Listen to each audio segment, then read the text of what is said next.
Stock మార్కెట్లో అపార అనుభవం ఉన్న ఏంజల్ బ్రోకింగ్ సంస్థలో డీమ్యాట్ అకౌంట్ ఓపెన్ చేసుకోండి. కేవలం 5 నిమిషాల్లో మీకు డీమ్యాట్ అకౌంట్ ఓపెన్ అయిపోతుంది. Zero cost. మీరు ₹1 కూడా పే చేయని అవసరం లేదు. కేవలం మీ దగ్గర ఉండవలసింది మీ PAN card, Aadhaar card, bank account. ఈ వీడియో కింద ఉన్న లింక్ క్లిక్ చేస్తే కేవలం 5 నిమిషాల్లోపే డీమ్యాట్ అకౌంట్ ఓపెన్ చేసి ట్రేడింగ్ కూడా స్టార్ట్ చేసేయచ్చు. ఆయన ముందున్నది ఒకటే లక్ష్యం. దాని అంతు చూసే వరకు వదలొద్దు అనుకున్నారు చిరంజీవి. అందుకే మెగాస్టార్ అయ్యారు. ప్రతిరోజు కష్టాలే, కానీ వాటిని కూడా ఎంజాయ్ చేస్తూనే లక్ష్యం వైపు సాగారాయన. చిరంజీవి అంటే కేవలం గొప్ప స్టార్ గానే నేటి యూత్ చూస్తోంది. కానీ అంతకు మించి విజయం వైపు వెళ్లేందుకు ఎన్ని కష్టాలు పడ్డారో ఆయనకే తెలుసు. చివరకు హీరోయిన్లు కూడా పక్కన కూర్చొనివ్వని సందర్భాలు ఎన్నో ఉన్నాయి. దర్శకుల పెదవి విరుపులు, తోటి నటుల వెటకారాలు, నిర్మాతల అవమానాలు, ఇవన్నీ దాటుకొని వచ్చారాయన. విజేత నిజమైన నిర్వచనం చిరంజీవి. ఆయన విజయాన్ని స్ఫూర్తిగా తీసుకొని చిరంజీవి అభిమానులే కాదు, నేటి యువత కూడా ముందుకు సాగాలని కోరుకుంటూ పద్మ విభూషణుడైన చిరంజీవి జీవిత ప్రస్థానం ఓసారి చూద్దాం. పశ్చిమ గోదావరిలోని నరసాపురంలో 1955 ఆగస్టు 22న ఓ మిషనరీ హాస్పిటల్లో పుట్టారు చిరంజీవి. వీరిది మొగల్తూరు. తండ్రి వెంకట్రావు కానిస్టేబుల్, తల్లి అంజనాదేవి గృహిణి. అయితే ఆయనకు శివశంకర వరప్రసాద్ అని పేరు పెట్టడం వెనక ఓ కారణం ఉంది. చిరంజీవి తాత పేరు జేఆర్కే నాయుడు. ఆయన శివుడి పరమభక్తుడు. మొదటి మనవడైన చిరంజీవి అంటే చాలా ఇష్టం కాబట్టి ఆయనే శివుడి పేరు ఉండేలా శివశంకర వరప్రసాద్ అని పేరు పెట్టారు. మనవడిని చూసి దగ పొంగిపోయేవారట ఆయన. ఏ రోజుకైనా సరే వీడు అందరితో గొప్పవాడనిపించుకుంటాడని అందరికీ చెప్పేవాడట. తాత చెప్పే కథలను కూడా ఆసక్తిగా వినేవారు చిరంజీవి. ఇక కాస్త వయసుకు వచ్చిన తర్వాత ఇంట్లో ఆటపాటల మొత్తం చిరంజీవివే. తమ్ముళ్ళు నాగబాబు, పవన్ కళ్యాణ్ చిన్నవారు, ఇటు చెల్లెళ్లు కూడా ఉన్నారు. ఇక రికార్డింగ్ డాన్స్ ఎక్కడ వేస్తున్నారన్నా సరే చిరంజీవి పరిగెత్తికి వెళ్లిపోయేవారు. అక్కడ డాన్స్ లను నైట్ వరకు చూసి ఇంటికి వచ్చేవారు చిరంజీవి.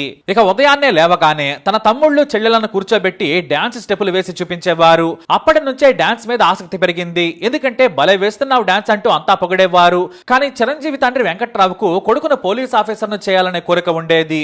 ఎందుకంటే తాను పెద్ద పెద్ద అధికారుల కింద పని చేయడం ఓ కారణం. మరోవైపు తల్లి మాత్రం బాగా చదువుకుంటున్నాడు కాబట్టి డాక్టర్ కావాలని కొడుకుకు చెప్పేది. కానీ చిరంజీవి ధ్యాస అంతా వేరే. ఎన్టీఆర్, ఏఎన్ఆర్ మాదిరిగా హీరో కావాలనేది కోరిక. అయితే ఓ రోజున తన ఫ్రెండ్ నాటక రాశాను, నువ్వు కూడా రిహార్సల్స్ కు రా అని పిలిచాడు. కానీ అక్కడ పరందామయ్య అనే పాత్ర ఎవరికి ఇవ్వాలని ఆలోచిస్తూ ఉండగా నువ్వు బాగా చేస్తావని బలవంత పెట్టాడు.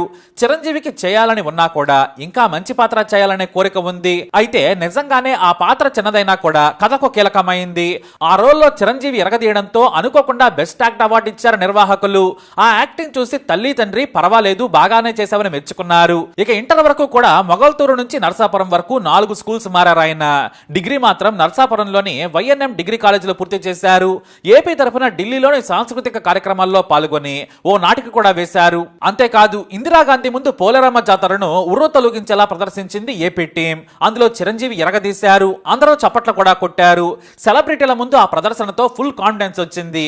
పైగా తమ ఊరికే చెందిన కృష్ణరాజు స్టార్ కావడం, ఆయన ఇంటికి వేలాది మంది వచ్చిపోతూ ఉండడం చూసి తాను ఆ రేంజ్ కి ఎదగాలనుకున్నారు చిరంజీవి. వెంటనే తన తండ్రికి చెప్పకుండా చెన్నైలోని ఫిల్మ్ ఇన్స్టిట్యూట్ లో ట్రైనింగ్ కోసం అప్లికేషన్ కూడా పంపారు ఆయన. డిగ్రీ చదివి ఉండడంతో అందులో సీట్ వచ్చింది. ఆ రోజుల్లో ఆ ఇన్స్టిట్యూట్ లో ఛాన్స్ రావడం చాలా కష్టం, కానీ చిరంజీవికి వచ్చింది. దీంతో తాను చెన్నై వెళతాను, యాక్టర్ నవుతానని తండ్రికి చెప్పాడు. కానీ వద్దని బుద్ధిగా చదువుకొని ప్రభుత్వ ఉద్యోగం చేయమన్నారు. నటుడివి కావాలంటే సమయం పడుతుంది, నీకు ఛాన్స్ వస్తుందో రాదో, ఒకవేళ వచ్చినా నిలదొక్కుంటావా అంటూ తండ్రి బ్రెయిన్ వాష్ చేసేశారు. కానీ చిరంజీవి మాత్రం నేను ఖచ్చితంగా హీరోనవుతాను, నాకే ఛాన్స్ రాకుంటే ఇంకెవరికి వస్తుందని ధీమాగా చెప్పారు ఆయన. దీంతో నీ ఇష్టమని చిరంజీవి చెన్నై వెళ్లేందుకు అనుమతించారు. శిక్షణ తీసుకునే సమయంలో ఒకే చిన్న గదిలో సుధాకర్, హరిప్రసాద్లతో కలిసి ఉండేవారు ఆయన. యాక్టింగ్ స్కూల్స్ కి రెగ్యులర్ గా వెళ్లేవారు. అయితే ఓ రోజున జోరు వర్షం. అప్పుడే హరిప్రసాద్, చిరంజీవులు ఒక పెద్ద ఎంజీఆర్ కటౌట్ కింద నిలబడ్డారు. అది చూసిన చిరంజీవి వానలో తడుస్తూ ముందుకు వెళ్లి దానిని చూశారు. మళ్ళీ వెనక్కి వచ్చి మనం కూడా ఇంత పెద్ద స్టార్స్ అయితే ఇలాంటి కటౌట్లు పెడతారా అని హరిని అడిగాడట. అదేంటి, దానికంటే 10 పెద్దదైన కటౌట్ పెడతారు, ఒక్క ఛాన్స్ వస్తే చాలని ఎంకరేజ్ చేసేవారట. అయితే ట్రైనింగ్ తీసుకునే సమయంలో పూర్ణ పిక్చర్స్ పంపిణీ చేసే సినిమాలకు రివ్యూలు చెప్పాలని ఆ సంస్థ యజమాని భార్య వీరికి చెప్పేవారు. వారింట్లోనే ఉండడంతో ఓ రోజున సినిమాకి వెళ్లారు. కానీ ఒక పెద్ద హీరో డ్రైవర్, అతని మేకప్ మెన్లు వచ్చి చిరంజీవి, హరిప్రసాద్, సుధాకర్లను లేపారు. ఇవి మాకు రిజర్వ్ చేసినవి, వెళ్లి ఆ పక్కన నిలబడమన్నారట. దీంతో కోపం వచ్చినా సరే ఆ డోర్ దగ్గర నిలబడి సినిమా మొత్తం చూశారు. ఇంటికి రాగానే సినిమా ఎలా ఉంది అని ప్రసాద్ ని అడిగారట ఆ సంస్థ యజమాని భార్య. మీరు చెప్పారని చూడాలని వెళ్ళాం, కానీ మీ హీరో డ్రైవర్ మమ్మల్ని అవమానించాడు. మీ మొహం చూసి వదిలిపెట్టాం వాడిని, మమ్మల్ని అలా మధ్యలో లేపేస్తాడా? నెంబర్ 1 హీరో కాకుండా నేను చెన్నై నుంచి వెళ్ళను, ఇది నా ఛాలెంజ్ ఆంటీ, రాసి పెట్టుకోండి అన్నారట కోపంలో చిరంజీవి.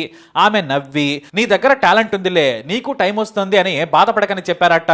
ఇక ఆ తర్వాత నుంచి కూడా డాన్సులు, యాక్టింగ్ మీద మరింత దృష్టి పెట్టాడు చిరంజీవి. అప్పుడే పునాది రాళ్లు అనే సినిమాలో చిరంజీవికి అవకాశం వచ్చింది. అందులో అంతా కొత్త వారే నటిస్తున్నారు. ఆ సమయంలో సినిమాలో నటిస్తున్న శివశంకర వరప్రసాద్ ఇంటికి వచ్చి తనకు సినిమా ఛాన్స్ వచ్చిందని తల్లిదండ్రులకు చెప్పాడు. కానీ తన పేరు మార్చుకోవాలనుకుంటున్నట్లుగా చెప్పగా ఒక్కొక్కరు ఒక్క పేరు చెప్పారు. శివ అని, ప్రసాద్ అని, ఇలా ఎన్నో చెప్పినా కూడా నాకు ఆంజనేయ స్వామి కలలోకి వచ్చారు, చిరంజీవి అంటూ నాకు కలలో కనిపించాడు, చిరంజీవి అంటే ఆంజనేయుడే కదా అని అడిగాడు చిరంజీవి. అవునన్నారు తల్లిదండ్రులు. వరప్రసాద్ మాటలను అర్థం చేసుకున్న తల్లి చిరంజీవిగానే నామకరణం చేశారు. దీంతో వరప్రసాద్ పేరు కాస్త చిరంజీవిగా మారిపోయింది. ప్రాణం ఖరీదుతో చిరంజీవి పేరుతో కెరీర్ మొదలు పెట్టారు ఆయన. కానీ ఆ సినిమా షూటింగ్ సడన్ గా ఆగిపోయింది. ఇక రెమ్యునరేషన్ లేకుండా నటించే బెస్ట్ యాక్ట్రెస్ లో చిరంజీవి పేరు ఆ రోజుల్లో మొదట వినిపించేది. ప్రసాద్ బాగా యాక్ట్ చేస్తాడు, పైగా ఎంతైనా కష్టపడతాడని దర్శకులకు, నిర్మాతలకు తెలిసింది. దీంతో 1978లో ప్రాణం ఖరీదు సినిమాలో అవకాశం దక్కింది.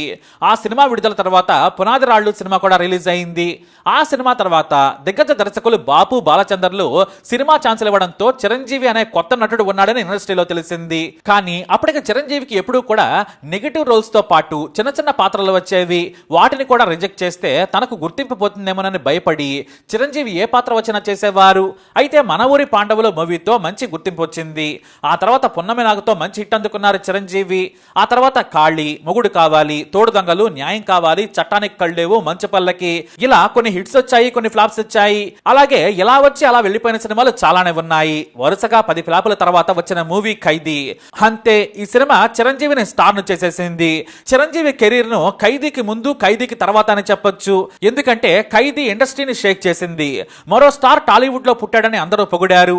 ఇక్కడ నుంచి చిరంజీవి ఇక వెనుతిరిగి చూడలేదు. 100 రోజుల వేడుకలో నాటి దిగ్గజ నటుడు రావు గోపాలరావు అయితే చిరంజీవి నటనను తెగ పొగిడేశారు. ఆయన నటనకు ముగ్ధుడనయ్యాను, చిరంజీవి సినిమా కళాకారుడు కాదు, కార్మికుడు అన్నారు ఆయన. అంతలా చిరంజీవి తన నటనతో అందరినీ మెప్పించారు.